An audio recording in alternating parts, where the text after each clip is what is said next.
Alright. Arboretic has 0 points. Paratroopa1, I believe, has 2 points. MudJoe2's got 3 points, and MacKirby has also 0 points.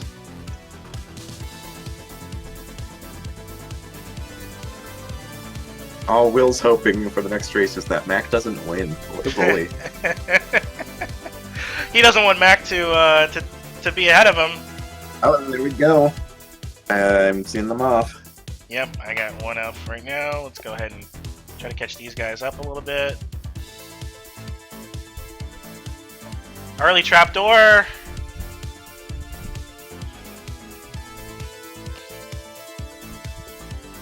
Yeah, Will's got to keep the supremacy over. Oh, there's a Shrine of War. That's really good. If you hate yourself and want to do Necrodancer 2 with really terrible black skeletons everywhere, do you want to take that shrine? Yeah, I have to say, I think Necrodancer 2 with Shrine of War active might be the single hardest fight in the game. It's really brutal. We have a early Conjurer, which is... yeah, it's not very useful. And not much of use. MudJoe burned to that Frost Charm a little bit on the early side, but probably not worrying too much. Got that leather armor in case he does like make another little mistake and take a little bit of damage in this zone one. But it looks like he's gonna be fine. Ideally, you want to use that Frost Charm on a boss.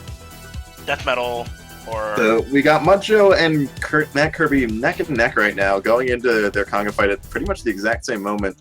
Kirby's doing kind of a little... Yeah, MacKirby doing a little bit of a slower, but a little bit easier strategy. Do you check purple with your leather armor? Are you confident with your leather armor and your Frost Charm that you can just go ahead and go for that? Neither of them are, though. I don't think leather armor is gonna... I think like chainmail's kind of the threshold, especially with Zone 2. Almost everything in Zone 2 hits for a heart and a half. Oh, and we see Paratroopa trying to save a little bit of time and bomb Conga, and just the Conga line just steps in and says nope. Looks like he took a hit in that fight too. No boss chest, and only half a heart for him. Gonna be checking this for the food shop here. It's never the food shop.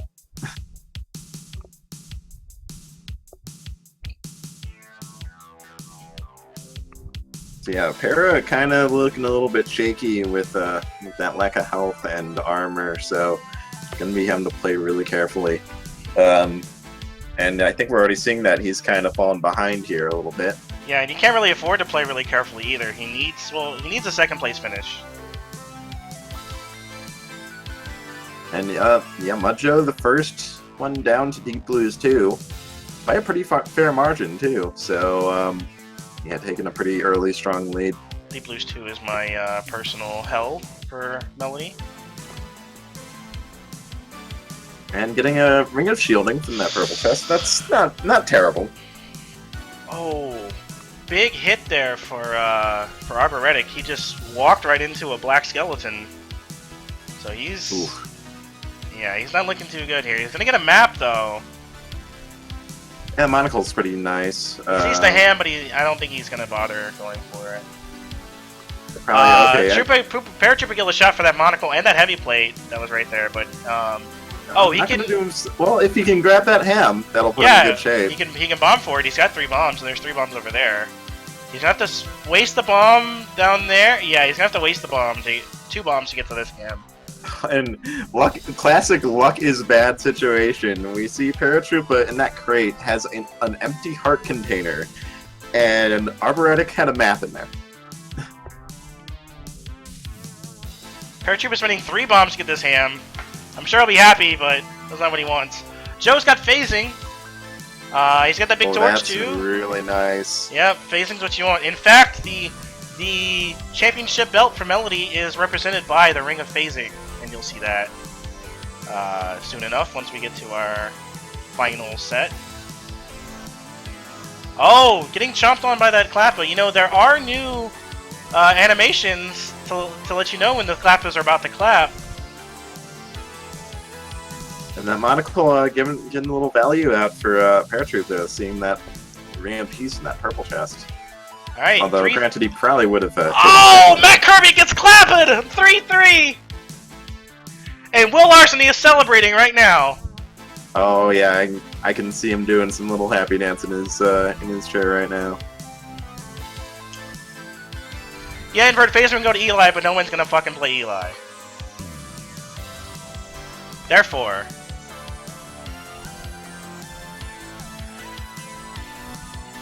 MacKirby with the Melody Belt should have been represented by an hourglass for the trying to pace. An hourglass. We actually we tried. Grom tried putting a miner's cap on the Condor belt, but it didn't look too good.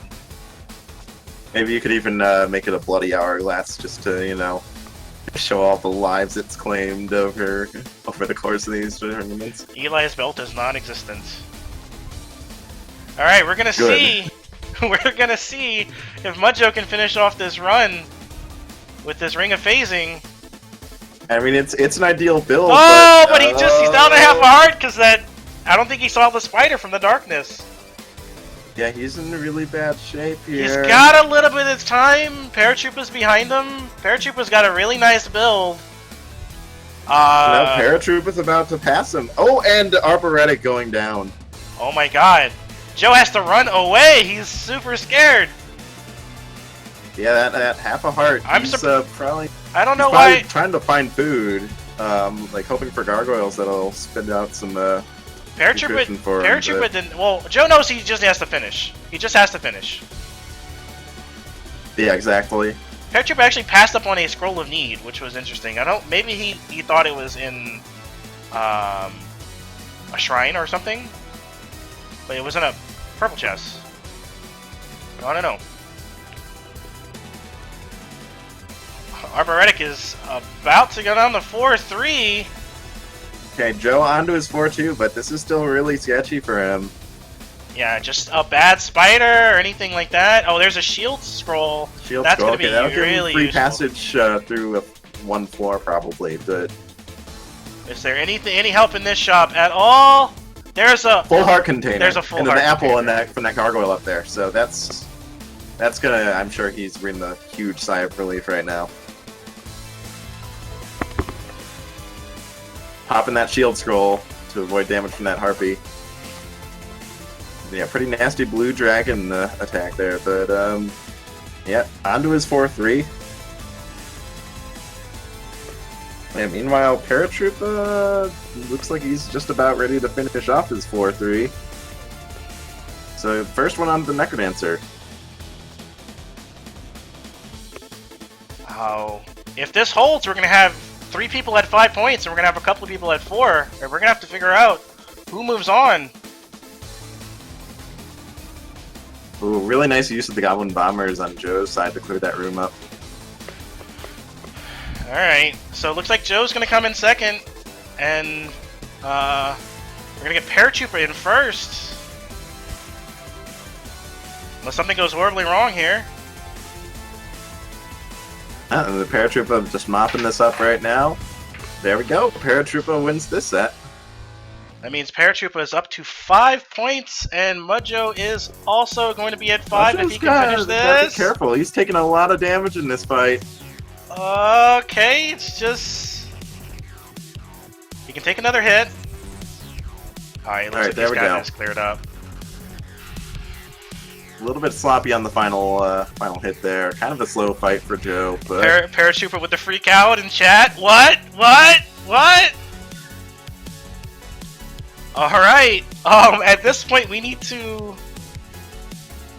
Oh, at this point we're gonna have to run a tiebreaker between Inknut and Basing.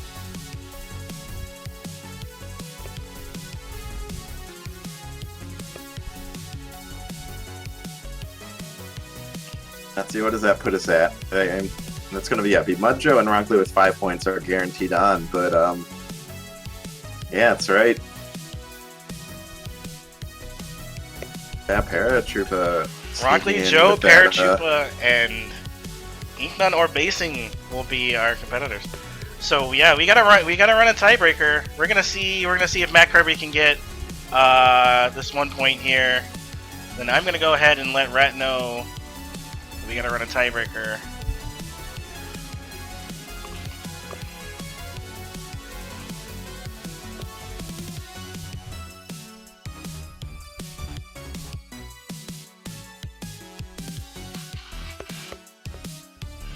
Looks like I'm dropping some frames here. Oh, that's not good. Alright, looks like we've... Might have to bring down the encoding. The competitors in the world, we're gonna run until one of them finishes, and that's gonna be it.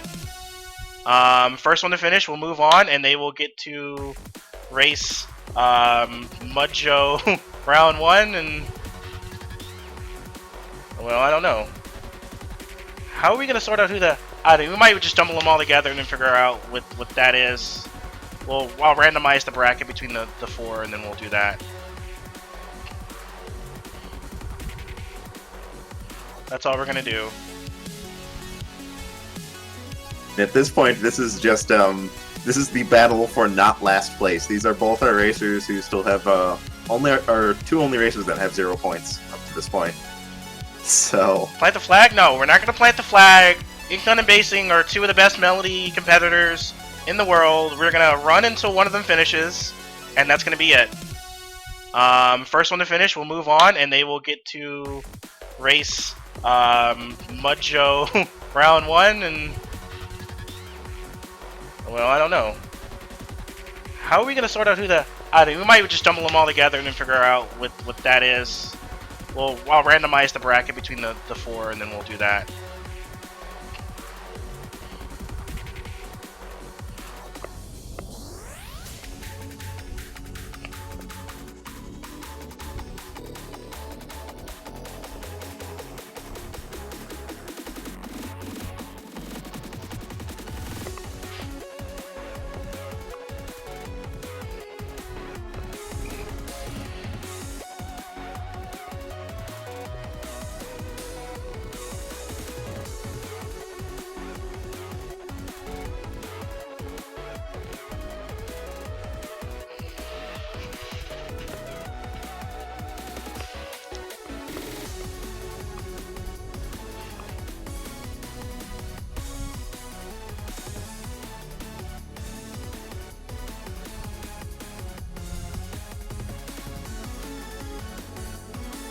Should I go by fastest time posted? That's probably a good idea. Yeah, let's go by who had the fastest in-game time, and they'll be the first seed.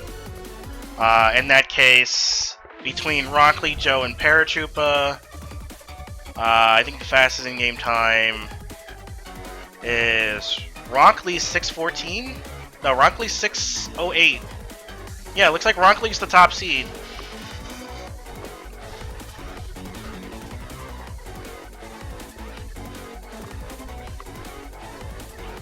So we're gonna have MudJoe and Paratroopa, and then there'll be Rockley versus the winner of the tiebreaker, and that'll be our competitors.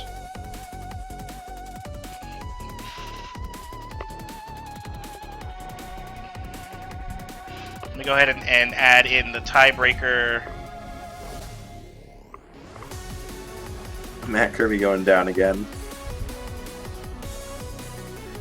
But Arboretic's not looking so hot either, so...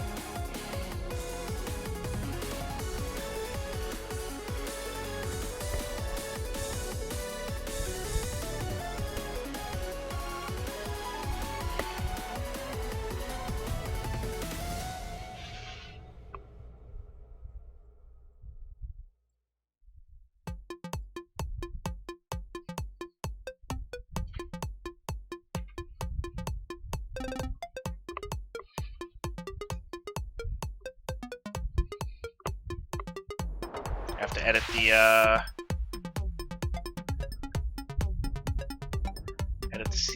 the spreadsheet here so we can get the